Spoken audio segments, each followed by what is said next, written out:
Reshuffle kian dekat, tanda tanya ini nanti juga yang akan bisa menjawab sepenuhnya adalah presiden itu sendiri. Inilah pemirsa satu isu tema dialog yang selalu hangat diperbincangkan oleh seluruh masyarakat Indonesia, yang sebenarnya isu ini merupakan hak prerogatif Presiden Republik Indonesia. Tapi kita tidak pernah ada alasan untuk tidak membahasnya gitu kan. Karena begini, ada juga yang merasa ketika kita bahas ini Bapak-bapak sekali itu deg-degan karena namanya sering disebut-sebut. Ketika namanya disebut-sebut untuk kemungkinan besar masuk dalam perahu kabinet, ya itu bahagia. Saya melihat wajah Anda lebih sering bahagia, ya kan? Nah, saya tidak tahu ini sinyal apa gitu. Bajunya sudah putih gitu.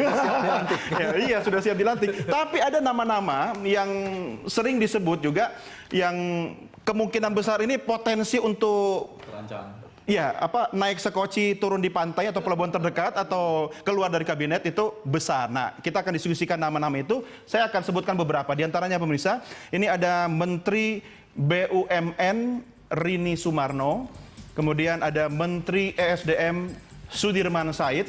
Ini soal kasus yang sempat ramai terakhir ya belakangan, Bapak masih ingat. Kemudian ada Menkumham Yasona Lauli, soal napi kabur, apalagi yang kaburnya pakai gamis dalam rangka Lebaran. Ada Menko kita ya, kader partai PDI Perjuangan yaitu Puan Maharani. Ya, nama sering disebut. Pertanyaannya, beranikah dikeluarkan dari kabinet? Kemudian ada ini Kang Ferry Mursidan Baldan. Ya, ini alumnus Partai Golkar juga ini kan. Nah, yang kebetulan kolega Anda ya Pak ya. Ada Amran Sulaiman, Menteri Pertanian, katanya ini kesayangannya Pak Jokowi. Ya, kemudian ada Menteri Perhubungan Ignatius Jonan yang mendapatkan gelar sebagai Menteri Brexit pada saat British exit from European Union, ya kan? Brebes juga ternyata susah exitnya. Ada Menteri Pan-RB, ya, yang sempat ramai juga soal surat sakti dan ke kampung halaman menggunakan mobil kendaraan dinas menteri, yaitu Yudi Krisnandi, Profesor. Ada Marwan Jafar, Menteri Desa. Kabarnya soal dana desa ini kan menggiurkan, ya Bapak-bapak sekalian ya, cukup besar. Dan Menteri Keuangan Bambang Brojonegoro. Nah, kalau kita lihat komposisi menteri dari partai politik, ya ini Menteri PDIP ada Mbak Puan Maharani, ada Menkumham Yasona Lauli, dan ada Mendagri Cahyokumolo. Nama Cahyokumolo jarang disebut, termasuk Pramono Anung ya, ini jarang disebut. Kalaupun disebut itu mungkin memperkuat posisinya. Ada juga Menteri Koperasi dan Usaha Kecil Menengah, Anak Agung Gede Ngurah Puspayoga. Kemudian kita lihat kader PKB. Nah, ini ada Menteri Ketenagakerjaan Hanif Dakiri yang sempat juga lompat pagar pabrik. Ada Menteri Sosial Kofifa Indar Parawansa, Menteri Desa Marwan Jafar, dan Menteri Pemuda dan Olahraga Imam Nahrawi. Nah, ini kalau ada yang keluar di sini, Pak Joni tinggal ganti foto di sini. Ada Menteri Lingkungan Hidup Siti Nurbaya Bakar, dan Menteri Agraria Ferry Mursidan Baldan, dan Jaksa Agung HM Prasetyo atau pejabat setingkat menteri. Dari Partai Hanura, tadi sudah disebutkan Yudi Krisnandi, ada juga Menteri Perindustrian Saleh Husin. Ada 2 nama. Baik, ada 3 ya Pak ya, dari Nasdem ya Pak ya? Ada 3. Bapak sudah dapat pesan-pesan dari Pak Surya Paloh misalnya untuk siap-siap, atau ada dapat bisikan nama, atau bagaimana nih? Ini ya, dari awal kita itu sudah sebetulnya menyerahkan pada Presiden.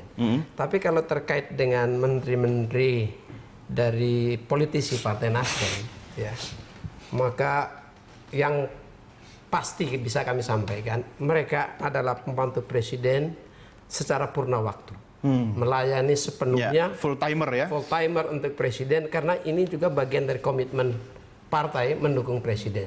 Ya. Mereka tentu mempunyai background dan reputasi.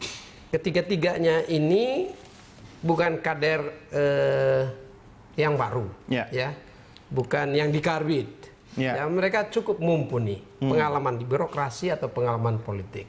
Nah, dengan backgroundnya, dengan komitmennya, mereka sudah bekerja untuk presiden. Ya, tapi partai kan juga bisa mengevaluasi kan? Oh, partai mengevaluasi kadernya sendiri. Mengevaluasi kadernya. Nah, selama ini kader Nasdem di kabinet, evaluasi partai bagaimana? Nah, kami tentu memberikan pandangan versi partai kepada kader yang bersangkutan. Tetapi presiden mempunyai alat navigasi sendiri ya untuk mengevaluasi dan menilai. Kalau partai tidak pernah selama ini ada penilaian negatif terhadap kadernya di kabinet? Kalau dari partai kan tentu memberikan dorongan untuk perbaikan kinerja politisi. Nah, perbaikan kinerjanya politisi yang kami usulkan demi kepentingan presiden, dan presiden yang akan menilainya. Sejauh ini dari sisi partai, boleh kami bilang mereka memberikan pengabdian secara sungguh-sungguh dan serius. Sudah maksimal kah? Apakah itu memenuhi kebutuhan presiden? Yang tahu presiden yang tahu. pada presiden. Ya, tapi ada catatan merah nggak, rapor merah dari partai sendiri terhadap kadernya? Kita harus fair juga dong, Pak. Kalau catatan merah ya tentu kami tidak memberikan catatan merah.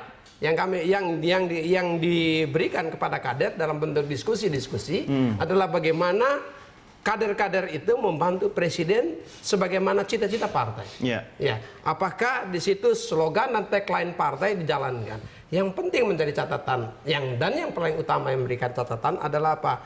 Para menteri termasuk yang dari Nasdem itu tidak membawa visi perorangan kader itu, tapi melaksanakan visi dan misi presiden. Jadi program bukan program menteri tapi program presiden yang harus diterjemahkan dengan baik oleh para menteri. Nah, di situ duduk soal.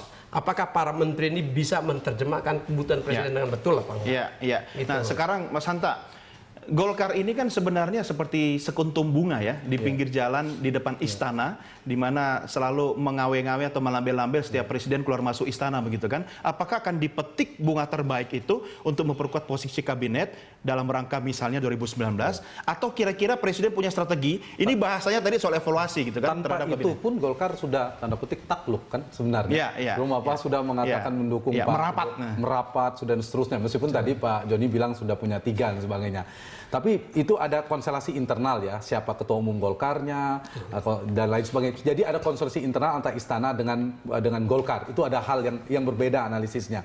Tapi hal yang lainnya dengan masuknya Golkar itu jelas memperkuat Presiden Joko Widodo. Karena presiden suka atau tidak suka itu tidak hanya satu bergantung pada PD Perjuangan lagi dengan Nasdem misalnya, sudah ada kawan baru. Kalau misalnya agak kurang cair relasinya dengan Golkar, dengan PD Perjuangan, dia sudah punya Golkar, kira-kira kayak gitu. Itu yang jelas relasinya politik simbiosis mutualisme. Jadi saling menguntungkan. Satu sisi memang presiden menguntungkan itu, meskipun kita lihat kadang jauh dengan ketika kasus Papa minta saham kan jauh tuh. Tetapi dalam konteks dukungan ketua umum bertemu gitu. Itulah politik. Tapi kenapa Anda menganalogikan soal komunikasi politik yang kaku dengan PDIP? Kan presiden petugas partainya. Ya, itu misalnya saya katakan, termasuk Golkar ketika sejak awal bereksperimen politik, ingin mengasosiasikan bahwa Joko Widodo adalah Golkar. Sejak awal mendukung. Itu kan salah satu dampak ketika Pilpres dan Pileg dilakukan serempak. Psikologis pemilih akan memilih partainya yang mendukung presiden itu. Jadi ingin mendapatkan limpahan elektoral. Padahal itu belum tentu berhasil. Karena dalam persepsi publik, meskipun Mas Doni, Bang Joni paham bahwa misalnya ada kendala komunikasi dengan PD Perjuangan, tapi dalam persepsi publik jangan-jangan Pak Jokowi lebih merah daripada kuning. Tetap PDIP-nya ditangkap. Dia adalah apalagi tadi dikatakan petugas partai PDIP. Belum tentu berhasil eksperimen politik Golkar itu sebenarnya kalau dalam konteks ini. Tapi terlepas soal reshuffle, ketika hadirnya Golkar menurut saya dengan konstelasi tadi ya tetap menguntungkan. Apalagi semua yang dibangun oleh Pak Joko Widodo adalah koalisi tanpa syarat. Dalam tanda petik. Kalau saya tetap harus tanda petik meskipun realitasnya tetap ada bergabung di sana kan. Meskipun Mas Doni mengatakan ini adalah kabinet presidensil, bahwa ini adalah prerogatif presiden. Karena dalam realitas politik kita, ketika dikombinasikan dengan multipartai ekstrim seperti saat ini, koalisi kan suatu hal yang sulit dihindari. Kita bisa katakan tadi, apalagi tadi Pak Joni mengatakan ada blok partai dan non partai. Itu kan jelas. Pertimbangan ini siapapun presiden dan republik ini itu tidak akan mungkin tidak melibatkan partai dalam pemerintahan. Karena dia berhadapan dengan parlemen setiap hari itu dengan parlemen, dengan orang partai, bukan dengan relawan. Kalau pemenangan bisa dengan relawan, tapi ketika presiden ingin menyukseskan agenda pemerintahannya, dia membutuhkan dukungan memadai dari parlemen. Dari siapa? Dari partai politik. Capek itu juga kalau pemerintahan digoyang-goyang melulu begitu kan? Nah, ada yang menarik dari nama-nama. Saya mengistilah akseptabilitasnya publik, partai maupun presiden. kendati pun publik katakanlah elektabilitas, popularitasnya di publik tidak begitu positif, katakanlah juga kinerjanya misalnya tidak, tapi akseptabilitas partainya sangat kuat. Ada nama petinggi partai misalnya. Iya. Siapa? Misalnya katakan putra mahkota atau putri mahkota, misalnya putri, beliau bilang putri, lebih jelas. Nah, itu nggak hampir mustahil ya presiden. Kenapa sih tinggal sebut nama aja, orang fotonya juga sudah ada? Ya salah satunya fotonya tadi perempuan hanya 2, Kofifa dan Mbak Puan. Tiga. Ada 3 menteri kehutanan. Ya, satu lagi. Nah, dari nama-nama itu, menurut saya presiden pasti mengkombinasikan 3 evaluasi. Evaluasi yang terpenting ya, yang pertama itu adalah pertimbangan teknokratik. Kinerja, basisnya kinerja, saya setuju tadi. Lihat kalau kinerjanya buruk, mau dari partai, mau dari non-partai, harusnya diganti untuk presiden. Kepentingan presiden, kepentingan bangsa ini, betul. Yang kedua adalah evaluasi publik. Kalau publik itu kan relatif ya, bisa digunakan presiden atau tidak. Kalau ternyata ada isu-isu negatif, hal-hal terkait etika terhadap media dan seterusnya. Nah, yang satu lagi, publik. Ada nama misalnya, saya sebut saja, nanti disebut lagi. Nah, ada satu lagi perempuan, Bu Rini. Itu kan soal partai, akseptabilitas partainya nggak begitu tinggi. Meskipun dia didukung presiden, tapi partai minta dengan beberapa, DPR kan merekomendasikan agar diganti. Yang katanya dulu musuh dalam selimut kan? Ya. Jadi maksud saya adalah, ada orang yang kuat di presiden, tetapi lemah di partai politik. Ada dia mungkin biasa-biasa saja relasinya dengan aktor presiden, tetapi dia sangat penentu di partai politik.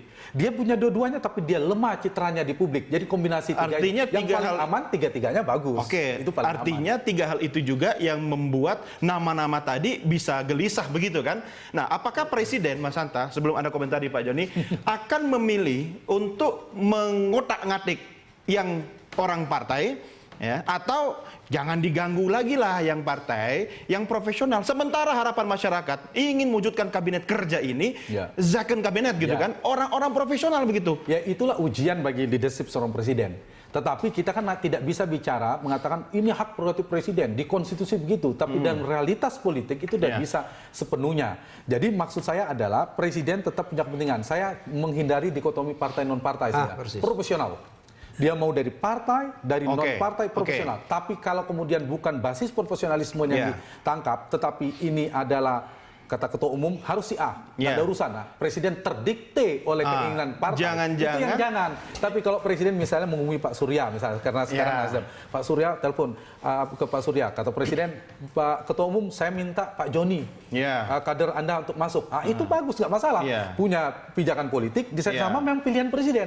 Yang bermasalah kalau ketua umum pesan harus si A, tidak bisa kalau tidak si A, itu yang agak mereduksi. Atau boleh saja ketua umum partai politik mengajukan nama kadernya, tapi atas dasar kader ini juga profesional begitu kan? Setuju. Nah, sehingga hak prerogatif presiden tidak tereduksi. Iya.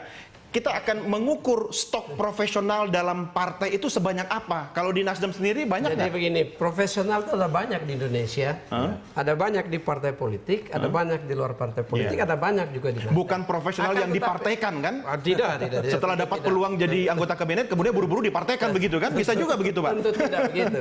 Lalu yang kedua mekanisme. Tadi dikatakan ini pilihan presiden apa pilihan pimpinan partai. Dalam kasus Nasdem itu pilihan presiden. Ya, kenapa itu pilihan presiden? Karena kadernya dulu dipanggil presiden, baru kadernya melapor ke partai. Ya, untuk rilis dari Nasdem. Kalau partai lain kan belum tentu. Nah, kalau partai lain itu soal yang lain. Ini posisinya Nasdem dulu. Nah, pada saat dimana presiden memilih orang-orang yang hebat orang-orang hebat putra-putri terbaik kita harus juga dengan satu catatan. Catatan apa? Orang-orang yang terhebat di Indonesia ini belum tentu cocok di dalam leadership dan management style-nya presiden. Ini selalu harus sesuai dengan leadership dan management style. Disitulah presiden memilih yang mungkin tidak dalam kategori angka 100, tapi angkanya 9, tapi cocok untuk koordinasi presiden. Sepenuhnya itu presiden yang mengetahui. Yang paling penting, ada alat ukur di presiden. Betul, yang paling penting Pak Joni, presiden merasa nyaman bekerja sama dengan orang itu. Itu menjadi tekanan. Jadi kita saat ini tidak berbicara dari unsur mana ini pembantu presiden. Tapi pembantu presiden itu dipilih oleh presiden sesuai dengan kebutuhan presiden atau tidak. Nah, itu yang menjadi penting untuk kami. Dari partai sendiri pasti apapun keputusan presiden kami memberikan dukungan. Karena keberhasilan presiden itu ukuran dan endorsement terhadap keputusan yang diambil oleh Nasdem mendukung presiden. Oke, kita lanjutkan di segmen berikutnya. Kita break dulu pemirsa, kami segera kembali sesaat lagi. Tetap bersama Prime Time Talk.